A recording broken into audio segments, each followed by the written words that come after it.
தமிழ் மக்களுடைய மனதை கவர நம்முடைய முயற்சித்து அதில் மீண்டும் தோல்வியுற்றிருக்கிறார் கருணாநிதி. தகுதி இல்லாம உட்கார வச்சனால கரண்ட் கட்டலாம் வந்து.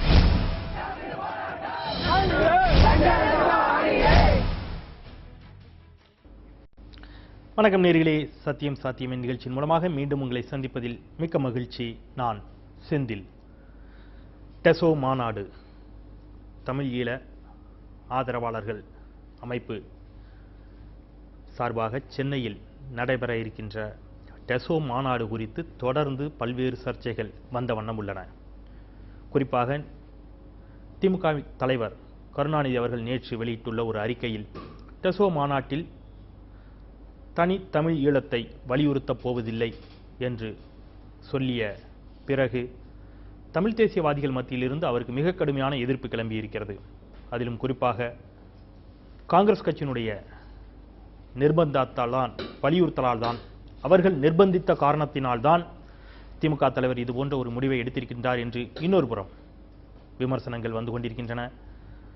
என்ன செய்ய போகிறார் கருணாநிதி, என்ன செய்ய போகிறது திமுக? டெசோ மாநாட்டிற்கு தமிழ் ஈழ ஆதரவாளர்கள் ஆதரவை தெரிவிப்பார்களா என்பது குறித்த பல்வேறு விஷயங்கள் குறித்து நாம் இன்றைக்கு விவாதிக்க இருக்கின்றோம்.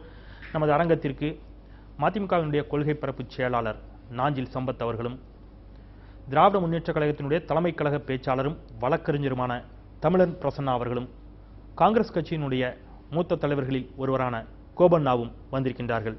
விவாதத்தை தொடரலாம். வணக்கம். என்னுடைய முதல் கேள்வியை சம்பத்திடமிருந்து ஆரம்பிக்கலாம்னு நினைக்கிறேன். தனி ஈழத்தை இந்த டெசோ மாநாட்டில் வலியுறுத்தப் போவதில்லை என்று கருணாநிதி அறிவித்திருக்கின்றார். இதை மதிமுக எப்படி பார்க்கின்றது? முரண்பாட்டினுடைய மொத்த உருவம் கலைஞர். டெசோ என்பதனுடைய விளக்கமே தமிழ் ஈழம் சப்போர்ட்டர்ஸ் ஆர்கனைசேஷன். பெயருக்கு பொருத்தமாக ஒரு துரும்பு கூட தூக்கி போடாமல் உள்துறை அமைச்சர் சிதம்பரை சந்தித்ததற்கு பிறகு கருணாநிதி தமிழீழம் குறித்து தீர்மானமே கொண்டு வருவது நோக்கம் இல்லை என்று சொல்வதிலிருந்து அவர் இனிமேல் கருணாநிதி என்கிற பெயரை சரணாகதி என்று மாற்றிக்கொள்ளலாம். கோபண்ணா, நீங்கள் சொல்லுங்கள். ப. சிதம்பரத்தை சந்தித்த பிறகுதான் கருணாநிதி இதுபோன்ற முடிவை எடுத்திருக்கின்றார் என்ற ஒரு குற்றச்சாட்டை சம்பத் வைத்திருக்கின்றார். மத்திய அரசினுடைய நிர்பந்தம் தான் இதற்கு காரணமா? இந்த டெசோ மாநாட்டை காங்கிரஸ் எப்படி பார்க்கின்றது? இல்லை, டெசோ மாநாடு என்பது தமிழ் ஈழ ஆதரவு கருத்துக்களை விவாதிப்பதற்கும் அந்த அடிப்படையில் சில நடவடிக்கைகள் எடுப்பதற்கும் அந்த மாநாடு கூட்டப்பட்டிருக்கிறது. அந்த மாநாட்டை பொறுத்தவரை தமிழ் ஈழ கோரிக்கையை முன்வைத்து நாங்கள் எந்த தீர்மானத்தையும் நிறைவேற்ற மாட்டோம் என்று சொல்லுவது பொறுத்தவரை காங்கிரஸ் கட்சி அதை வரவேற்கிறது. அதே நேரத்தில் இன்றைக்கு ஈழப்பகுதியிலே இருக்கிற யதார்த்த நிலை, கிரவுண்ட் ரியாலிட்டியை மனதிலே வைத்துக்கொண்டு இன்றைக்கு தமிழ் ஈழ கோரிக்கையை முன்வைப்பது ஈழத்தமிழர்களுக்கு எதிராக போகக்கூடிய ஒரு செயலாக அமைந்துவிடும் என்கிற அந்த கருத்தின் அடிப்படையிலே திராவிட முன்னேற்ற கழக தலைவர் கலைஞர் அவர்கள் தமிழ் ஈழத்திற்கு இன்றைக்கு என்ன தேவையோ அந்த வாழ்வாதாரத்தை இழந்து, போரிலே எல்லாவற்றையும் இழந்து நிராயுதமானிகளாக இருக்கிற அந்த மக்களுக்கு அடிப்படை தேவைகள், வீடு வாசல், அவர்களுக்கு குடித்தண்ணீர், மின்சாரம், சாலை வசதி போன்ற வசதிகளை இந்திய அரசின் மூலமாக பெற்றுத் தருவது, அதை உறுதி செய்வது என்கிற அடிப்படையிலே இந்த மாநாட்டிலே சில விவாதத்தை நாம் செய்யலாம் என்று அவர் முடிவு செய்திருக்கிறார். அது மிகுந்த வரவேற்புக்குரியது. இதில் முரண்பாடுலாம் ஒன்றும் கிடையாது. அவர் தமிழீழம் என்பதை ஆதரிக்கிறார். ஆனால் காங்கிரஸ் கட்சியை பொறுத்தவரை நாங்கள் அதை ஆதரிக்கல. ஏன்னா ஒரு அண்டை நாடு பிளவு விடுவதை நாங்கள் ஆதரிக்க மாட்டோம். இல்ல, அந்த நிர்பந்தம் தான் இந்த முடிவு எடுப்பதற்கு காரணம். இல்ல, அதாவது ஒரு திராவிட முன்னேற்ற கழகம் என்ன திட்டத்தை முடிவு செய்ய வேண்டும், என்ன இலக்கு நோக்கி அவர்கள் முடிவு செய்ய வேண்டும் என்பதெல்லாம் காங்கிரஸ் கட்சி தலையிடாது. அது அவர் கருத்து. ஆனால் அந்த கருத்தை நாங்கள் ஏற்றுக்கொள்ள தயாராக இல்லை. தமிழன் பிரசன்னா, நீங்கள் சொல்லுங்கள். கருணாநிதி என்ற பெயரை சரணாகதி என்று மாற்றிக்கொள்ளலாம் என்று ஒரு மிக கடுமையான குற்றச்சாட்டை சம்பத் வைத்திருக்கின்றார். காங்கிரஸ் இதற்கு பின்னால் இருக்கின்றதா? ஏனென்றால் தமிழ் ஈழ ஆதரவாளர் அமைப்பு என்பதுதான் டெசோவினுடைய விரிவாக்கமே. அப்படி இருக்கின்ற பொழுது ஈழ ஆதரவை வலியுறுத்தாமல் இந்த மாநாட்டிற்கான பயன் என்ன அப்படிங்கிற ஒரு கேள்வி முன்வைத்திருக்கின்றார். மரியாதைக்குரிய, நான் என்றைக்கும் பாசத்தோடு நேசிக்கக்கூடிய ஒரு பேச்சாளர்களில் மரியாதைக்குரிய தோழர் சம்பத் அவர்களும் ஒருவர். ஆனால் அரசியல் மேடைகளில் ஒரு கருத்துரு என்று சொல்லப்படுகிற ஒரு அடிப்படை தத்துவம், மரியாதைக்குரிய நம்முடைய காங்கிரசினுடைய கோபண்ணா ஐயா அவர்கள் தெளிவாக சொன்னது போல கிரவுண்ட் ரியாலிட்டி, தனி ஈழம் பற்றிய கருத்திற்கு இன்றைக்கு காலை எங்களுடைய தலைவர் கலைஞர் அவர்கள் பத்திரிகையாளரிடத்திலே மிக தெளிவாக ஒரு விளக்கத்தை கூறியிருக்கிறார். தனி ஈழத்தை பற்றிய கருத்து இருக்கிறதே தவிர அதை இப்போது அழுத்தம் திருத்தமாக சொல்லி கிளர்ச்சிகளை நடத்துவதற்கான உத்தேசம் இல்லை. மரியாதைக்குரிய சம்பத் அவர்களுக்கு திராவிட இயக்கத்தினுடைய கடைமட்ட தொண்டனாக ஒரு கருத்தை அடிப்படையில் அவருடைய நெஞ்சத்தில் பதிய வைக்க விரும்புகிறேன். இந்த அடித்தளமானது, இந்த அமைப்பினுடைய அடித்தளம் என்பது அங்கே அல்லல் பட்டு கொண்டிருக்கிற, போராடி கொண்டிருக்கிற, சமத்துவத்தை இழந்து இன்றைக்கு மருத்துவ வசதி கூட இல்லாமல் அடித்தளத்திலே தங்களுடைய உரிமைகள் ஒடுக்கப்பட்டு துப்பாக்கிகளினுடைய முனைகளிலே வருத்தப்பட்டிருக்கிற மக்களுக்கு முதலில் என்ன தேவை?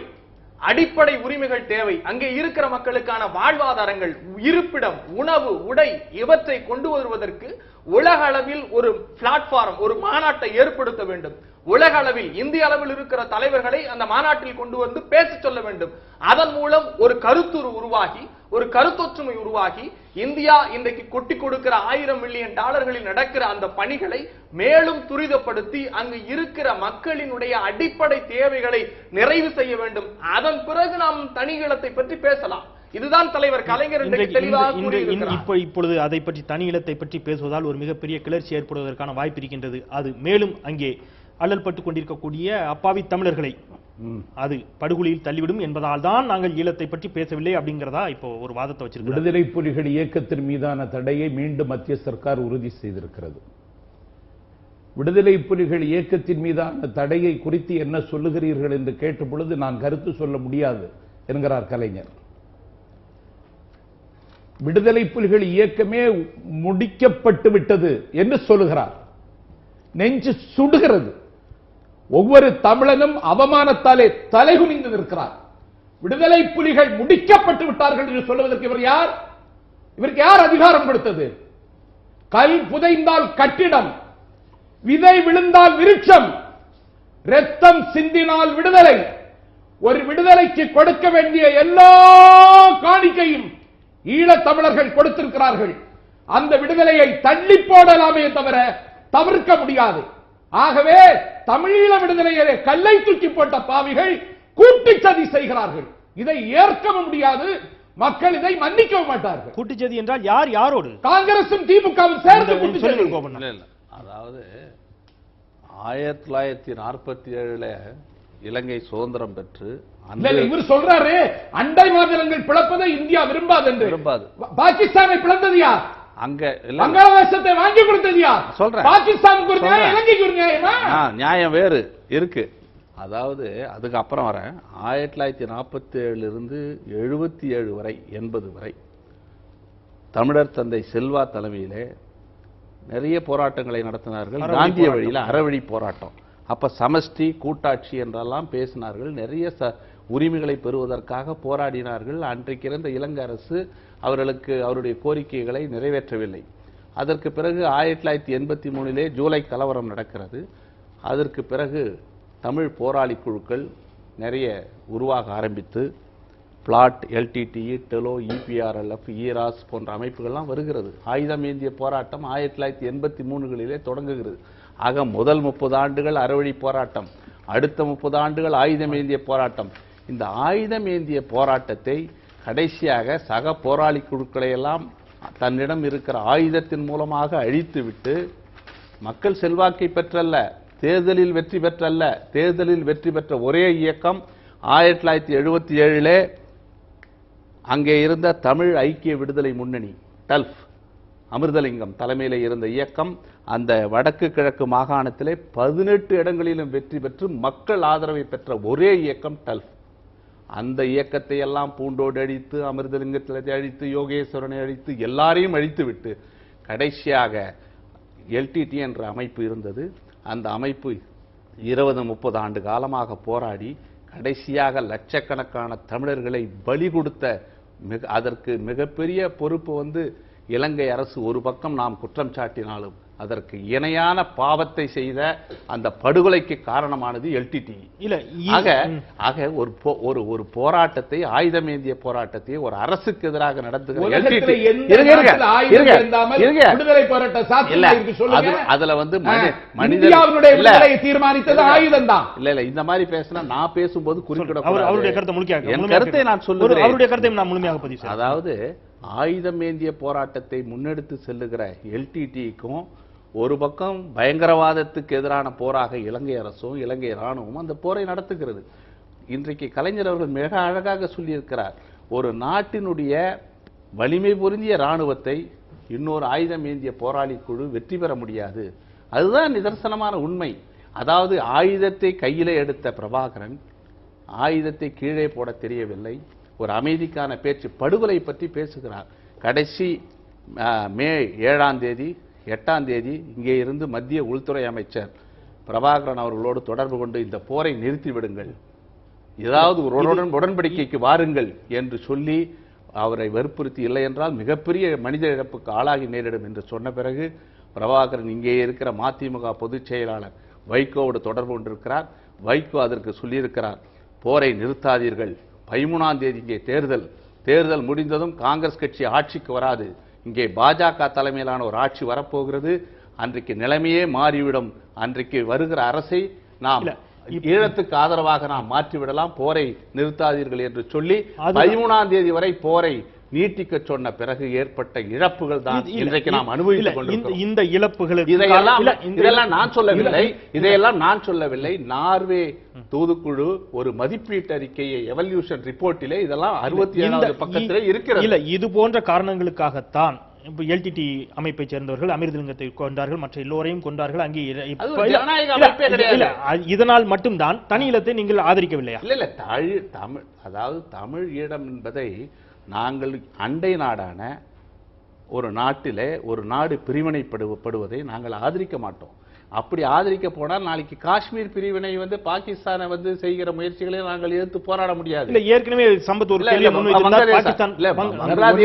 பங்களாதேஷ் மட்டும் நான் சொல்லி விடுகிறேன். அன்றைக்கு கிழக்கு வங்காளத்திலே மேற்கு வங்க மேற்கு பாகிஸ்தான், கிழக்கு பாகிஸ்தானிலே தேர்தல் நடைபெறுகிறது 2 பாகிஸ்தான்ல. அன்றைக்கு பெருவாரியான ஆட்சி அமைக்க அறுதி பெரும்பான்மை அடைகளிலே அவாமி லீக் ஜெயிக்கிறது, முஜிபுர் ரஹ்மான் ஜெயிக்கிறார். ஆனால் அவரை பிரதமராக்க விடாமல் அன்றைக்கு இருந்த ராணுவ ஆட்சியாளர்கள் தடுத்தார்கள். அதன் விளைவாக அங்கே மிகப்பெரிய புரட்சி நடைபெற்றது. 2 நாடுகளுக்கு இடையில் 1000 மைலுக்கு மேலான நிலப்பரப்பு இந்தியாவிற்கு சொந்தமான இடம். இயற்கையிலேயே பூகோள ரீதியாக 2 நாடுகளும் ஒன்றாக இருக்க முடியாது. இங்க நிலைமை அப்படி அல்ல. பல தமிழர்கள், வடக்கே மலையக தமிழர்கள் லட்சக்கணக்கிலே வாழ்கிறார்கள். சிங்களவர்கள் பெரும்பான்மையாக இருக்கிற இடத்திலே இன்றும் சிங்களவர்களோடு அமைதியாகத்தான் வாழ்ந்து கொண்டிருக்கிறார்கள். பிரச்சனை வடக்கு மாகாணத்தில் மட்டும்தான். இங்கேயும் பூகோளம் தாங்க பலிபீடம், இங்கேயும் பூகோளம் தான் பலிபீடம். என்னை பொறுத்தவரையில காங்கிரஸ் வந்து சதிக்கிடங்கு, அவங்க இதை செய்வாங்க. நான் கேட்கறது கலைஞர் ஏன் செய்யறாருன்னு கேட்கிறேன். நான் தயவு செய்து ஒரே ஒரு கேள்வி அன்பு நண்பர் நாஞ்சில் சம்பத், இதுவரைக்கும் இலங்கை தமிழர்களுடைய வாழ்க்கைக்காக உங்களுடைய பொதுச் செயலாளர் வைகோ செய்த முயற்சி என்ன, அதனால் அந்த தமிழர்கள் அடைந்த பலன் என்ன என்று நீங்கள் சொல்லுங்கள். இந்தியா என்ன செய்தது என்று நான் பட்டியல் சொல்லுகிறேன். அதாவது சொல்லுங்க, பேச்சை தவிர, முழக்கத்தை தவிர, பேச்சை தவிர நீங்கள் உருப்படியாக என்ன செய்தீர்கள் என்று சொல்லுங்க. இந்த கருத்துக்கு உங்களுடைய பதில் என்ன?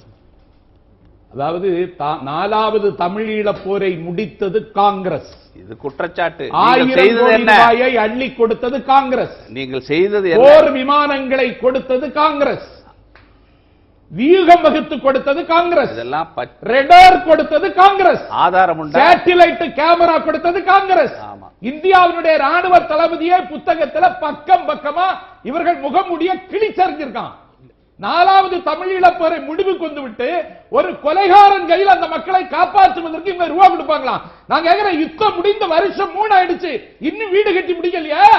இன்னும் அவர்களை குடியமர்த்த முடியலையா? இதை கேட்பதற்கு- இனிமேல் டெசோ மாநாடு போட்டு இவங்க குடியமர்த்த போறாங்களா? இப்படியெல்லாம் சத்தம் ஒரு போட்டு வீடு பேசி- கட்டுவதற்கு 3 வருஷம் இல்ல, இல்ல, ஆகுமா? இந்த மாதிரி சத்தம் போட்டு பேசி எல்லாம் யாரையும் அடக்கி விட முடியாது. உங்களை அடக்கி இல்ல, இல்ல, இல்ல, விட கிடையாது. இல்ல, இல்ல, உங்களை என் இல்ல, duty இல்ல, நான் பார்த்துட்டு இருக்கேன். இல்ல, இல்ல, உங்களை பொறுத்தவரை நான் கேட்ட கேள்விக்கு பதில் சொல்லுங்கள். இலங்கை தமிழர்களுக்காக மதிமுக கட்சியும் அதன் பொதுச் செயலாளர் இலங்கை வைகோவும் தமிழர்களுடைய- செய்தது என்ன?